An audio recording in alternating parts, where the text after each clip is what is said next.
Hi everyone, it's horrible weather, really cold. Let's make an absolutely amazing, ultimate cauliflower cheese. So here we go then. This is how to do a cauliflower, really simple. Just put the knife in, go around the base, pull out the core, and then you can I'll just take the outer leaves off. Some people do actually use the leaves to cook. It tastes kind of similar to cabbage, but you don't have to. Put it in the compost if you can. And then literally, as I'm indicating there, you want to break, if you like, the branches off the tree.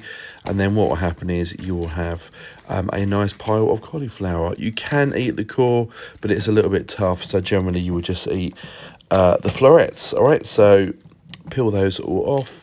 And then we're ready to put them in the boiling water. So the next stage is to get your water, make sure it's boiling, and you want to drop them in the water. Now, you want to half cook the cauliflower, probably about 3 minutes boiling.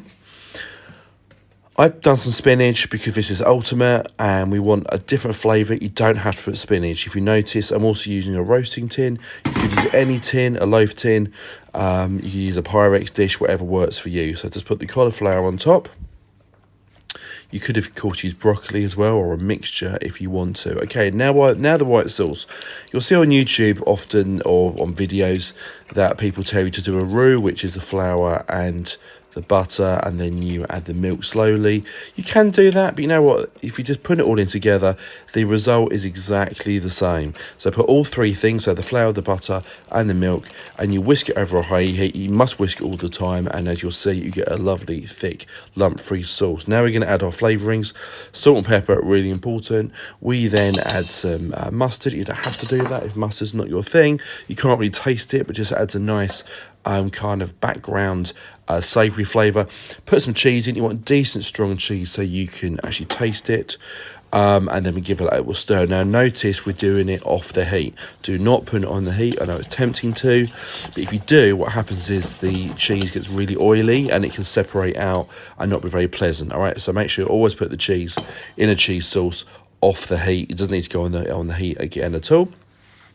Pour that all over, as you can see. Make sure you get one of these good bendy scrapers so you get every single thing out. Right, now we hit quite a few alternatives here because we're making the ultimate cauliflower cheese.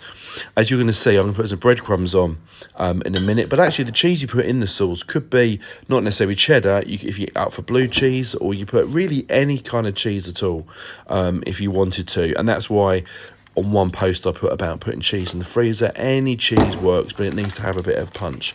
So breadcrumbs on the top. Any old breadcrumbs will do. Any old bread, doesn't really matter. Try and avoid those ones in that container because they're normally pretty horrendous. But breadcrumbs are fine. Or you can use the Japanese ones. What I'm also now doing is I'm putting over some Parmesan and I'm putting over some blue cheese. Now, they might not be your thing. You can put more cheddar over if you want to, but more cheese over the top is pretty important because it just adds an extra hit of flavour. Then we're going to stick it into an oven for, it's about 15-20 minutes until it goes bubbly. Ignore the state of the oven. And then out we come is a delicious, bubbly, amazing, ultimate cauliflower cheese. Enjoy and keep subscribing, keep watching the videos.